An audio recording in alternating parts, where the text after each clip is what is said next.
पिछले एक साल में ईओआरओ पर पहला वीडियो है। ऐसा नहीं कि मैं आप लोगों को हमेशा कहता हूं कि आ गई वैकेंसी, आ गई, नहीं भाई।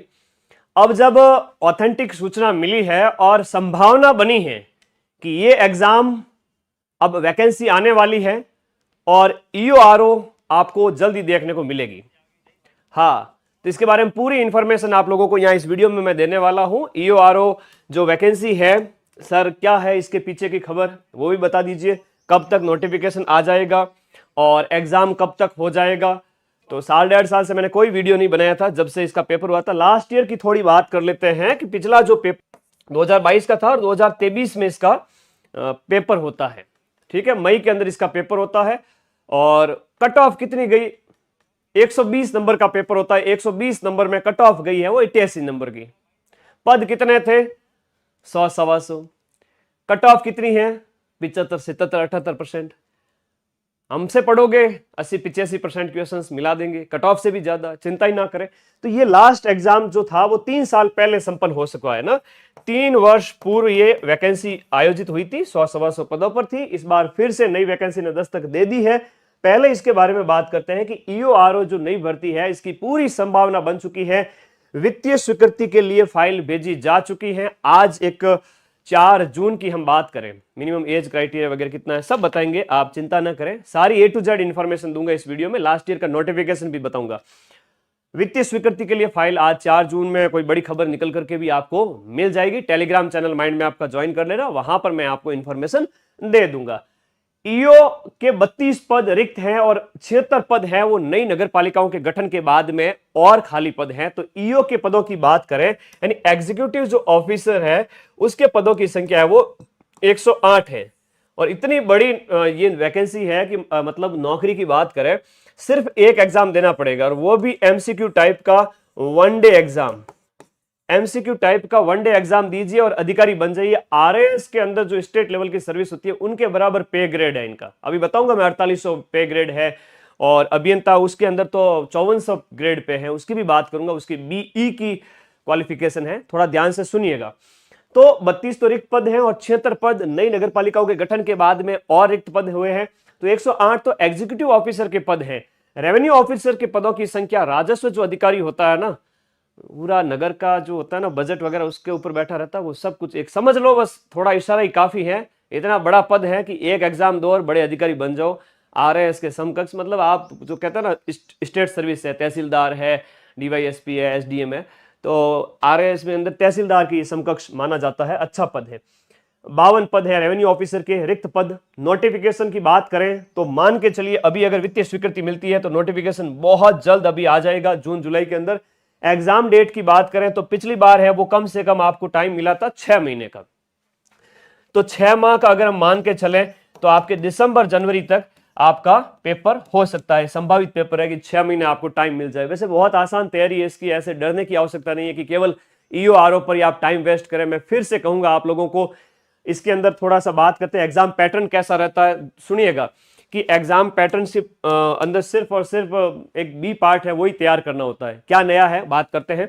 देखो इसके अंदर 2 पद होते हैं। यहाँ पर एक प्रकार का पद क्रम है वो सहायक अभियंता सिविल के लिए है, जिसमें बीई जो ये जो साइंस वाले जो होते हैं ना जो है उनके लिए है।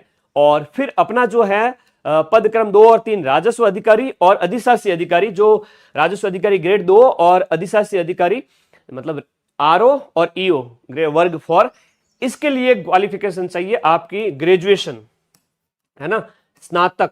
अगर आप बीए, बीकॉम, बीएससी किसी में भी पढ़ रहे हो और फाइनल ईयर में है, यहां पर क्या लिखा हुआ है, अगर आप अंतिम वर्ष में शामिल हुए हैं या सम्मिलित हो रहे हैं तो आप इसका फॉर्म भर पाएंगे। ग्रेजुएशन वाले सारे इसके लिए एलिजिबल हैं। There is no CET, no computer course या जो भी अदर क्वालिफिकेशन चाहिए होती है वो कुछ भी नहीं है। और पे ग्रेड देख लो एक बार फिर से, यहां पर सहायक अभियंता का है वो 5400 है एसडीएम के समकक्ष, और राजस्व अधिकारी का है वो 4800 है और 4200 है अधिशासी अधिकारी का। अब कोई कहे कि सर पैसे के हिसाब से मुझे क्या फॉर्म में प्राथमिकता रखनी चाहिए आगे जब वैकेंसी आए उस समय।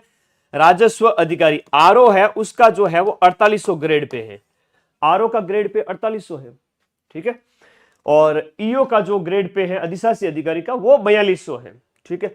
अब थोड़ा सा एग्जाम पैटर्न समझ लीजिए। आज 4 तारीख 4 जून बहुत इंपॉर्टेंट डेट है। खबर निकल करके आएगी, मैं टेलीग्राम में शेयर करूंगा। पक्की खबर है कि वित्तीय स्वीकृति के लिए फाइल जा चुकी है। जो अभी से जागेगा वो नौकरी लग जाएगा। 80% अगर ले आता जनरल ओबीसी वर्ग का कैंडिडेट, 120 में से 80% यानी कि लगभग आप 90 नंबर के आसपास ले आओ, आप ईओआरओ बन जाओगे, है ना। तो सीधी सी बात है। आइए थोड़ा सा इसके जो है एग्जाम पैटर्न के बारे में जान लेते हैं। और नया बैच भी स्टार्ट हो रहा है, उसके बारे में भी सूचना दूंगा। 5 जून से नया बैच स्टार्ट हो रहा है। पहला है सिविल जो है सहायक अभियंता के लिए। इसमें भी राजस्थान का जीके और सिविल अभियांत्रिकी वाला पार्ट है, जो 40 अंक का 40 क्वेश्चन और 80 क्वेश्चन है वो सिविल अभियांत्रिकी के होते हैं। ये अधिकांश विद्यार्थियों के काम का नहीं है, जो साइंस वाले हैं उनके लिए। अपना है यहां पर राजस्व अधिकारी और अधिशासी अधिकारी, ईओ और आरओ के लिए अगर हम बात करें तो यहां पर आपके 80 क्वेश्चंस आपके पूछे जाएंगे राजस्थान जीके के। कुछ नहीं है इसमें, राजस्थान की हिस्ट्री है और इसके साथ साथ राजस्थान का जो है कल्चर है और राजस्थान की ज्योग्राफी है।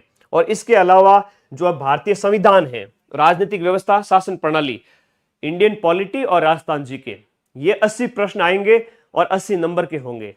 और इसमें से संविधान मैं पढ़ाऊंगा और राजनीतिक व्यवस्था और शासन प्रणाली देवेंद्र सर पढ़ा रहे हैं। ये बैच के अंदर पार्ट 1 स्टार्ट हो चुका है और इसमें राजस्थान इतिहास, कला संस्कृति और राजस्थान का भूगोल ये मैं ही पढ़ा रहा हूं।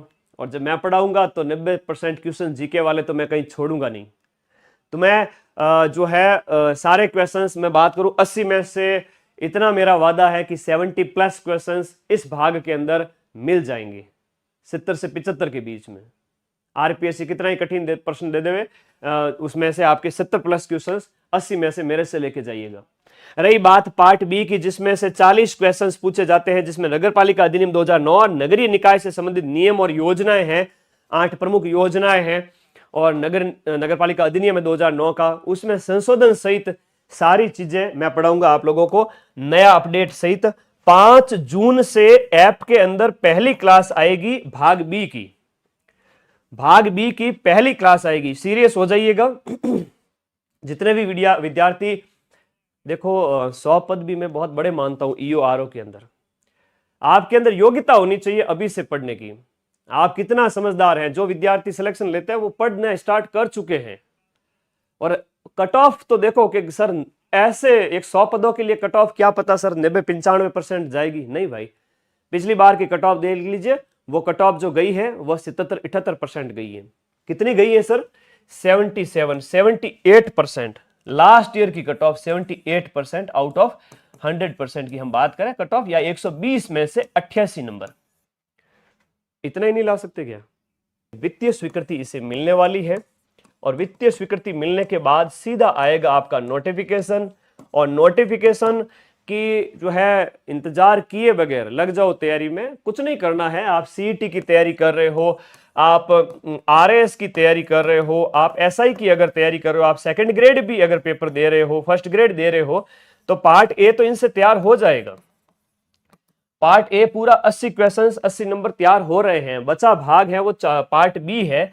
पार्ट बी के अंदर 40 क्वेश्चंस, उसके लिए मेरी बुक भी मार्केट में जल्दी अवेलेबल हो जाएगी। उसके अलावा पार्ट बी को ऐप के अंदर आप डिटेल में समझते जाएं, क्योंकि बिना समझे धाराएं याद नहीं होगी। और जब मैं ट्रिक के माध्यम से, और जो है कुछ धाराएं एक ही भाग से संबंधित जब धाराएं होती है तो उनको थोड़ा सा क्या है कि माइंड मैप बनाना पड़ता है। माइंड मैप क्या है? साइंटिफिक तरीका है पढ़ने का। तो वो चीजें ऐप के अंदर मिलेगी ताकि आप भूलें नहीं, गलत नहीं करें प्रश्नों को, नवीन संशोधन सहित, क्योंकि ये भाग थोड़ा सा जटिल है, विद्यार्थियों को मिलता नहीं आसानी से। आराम से पढ़े। मैं आप लोगों से इतना वादा करूंगा कि जब साल 1 हो चुका, मुझे 1 से 1.5 साल मैंने पहली बार ये यूआरओ का वीडियो बनाया है, अब भर्ती आएगी। आप लोग तैयार हो जाओ, ठीक है। और भी कोई डाउट है तो पूछ लीजिए। कोई डाउट है तो पूछ लीजिए, मुझे खुश हो जाइए, क्योंकि सिर्फ एक एग्जाम देना है और आपको बड़ा ऑफिसर बनने का मौका मिल रहा है। इससे बड़ी खबर क्या हो सकती है ना। पढ़ना शुरू कर दीजिए। इसमें अगर सीईटी में, आरएस में, एसआई में आप पढ़ रहे हो तो पार्ट ए स्ट्रांग हो रहा है। इंडियन पॉलिटी और राजस्थान जीके। राजस्थान जीके में भी सिर्फ history, culture, geography, history, culture और ज्योग्राफी वाला पार्ट है, और इंडिया की पॉलिटी है। और इंडिया की पॉलिटी के अंदर के ऐसा नहीं कि बहुत सारी चीजें डिफाइन नहीं की उन्होंने, वहां पर शासन व्यवस्था वगैरह, उसके साथ संविधान पढ़ना है। तो एक तरह से देखा जाए तो मैक्सिमम चीजें जो RS प्री SI में होता है वो पॉलिटी पढ़नी है आपको, तो हम 2 टीचर मिलकर पढ़ाएंगे आपको। एग्जाम कब होगा? दिसंबर तक हो सकता है, 4 से 6 महीने का आपको टाइम मिल जाए, तो दिसंबर तक मान के चले, उससे पहले पहले या उसके आसपास। अभी नोटिफिकेशन जून में आता है या जुलाई में आता है, तो आपको 4-6 महीने के अंदर पेपर देखने को मिलेगा। जो खबर आपके हित की है वो मैं बताऊंगा हमेशा। चलिए विदा लूं आप सभी साथियों से, एक इन्फॉर्मेशन जो आप लोगों के साथ शेयर करनी थी, और बस इतना ही कहना चाहूंगा कि आप लोग इसके लिए पैनिक ना हुए, या मैं भी आपको मिसलीड नहीं करना चाहता, मिसगाइड नहीं करना चाहता कि आप सब कुछ छोड़ के EORO पर बैठ जाएं। नहीं, ऐसा कुछ भी नहीं है। पार्ट बी है, थोड़ा सा अलग करना पड़ेगा। पार्ट ए के अंदर सिर्फ और सिर्फ राजस्थान का जो हिस्ट्री है, राजस्थान की कल्चर और राजस्थान ज्योग्राफी, राजस्थान जीके के साथ आपको पॉलिटी पढ़नी है, ठीक है। और ये वाला पार्ट तो आप CET वगैरह RS में सब में पढ़ रहे हो। नया क्या है, सिलेक्शन लेना है, पार्ट बी में बढ़िया परफॉर्म करिए। ऑल द बेस्ट, धन्यवाद विद्यार्थियों, लव यू ऑल गाइज। पढ़ते रहिए, मेहनत करते रहिए। अभी अगर सेकंड ग्रेड CET SI वगैरह है तो उसमें ऊपर फोकस रखिए, और साथ साथ में पार्ट बी को ऐप से पढ़ते रहिए, ठीक है। और जब ज्यादा नहीं, रोज का 1 घंटा पार्ट बी के लिए मैं मतलब रोजाना का 1 घंटा है वो दे दीजिए, क्योंकि मार्केट में बहुत तरह की अफवाहें फैलाई जाती है ना, हमारे टॉपर्स है ना, हम ये कर देंगे वो कर देंगे ना, आप EORO पे पूरा फोकस कर लीजिए ना। भाई, विद्यार्थी को नौकरी दिलवानी है, ना कि एक वैकेंसी के पीछे बर्बाद करना है। ऐसा कोई उद्देश्य नहीं होना चाहिए। सभी गुरुजन वगैरह जितने भी यूट्यूबर्स जो होते हैं उनको भी मैं कहना चाहूंगा कि थोड़ा फोकस इस पे करें कि इस वैकेंसी पर इतना भी बच्चों को प्रेशर ना करें कि भाई हाँ यही सब कुछ है। आप पार्ट बी पर फोकस करते हुए अदर एग्जाम देते जाएं, आपका सिलेक्शन हो जाएगा, ठीक है। और लास्ट टाइम में 2-3 महीने स्टडी मोड पे ज्यादा आ गए तो आराम से निकलेगी नौकरी। All the best.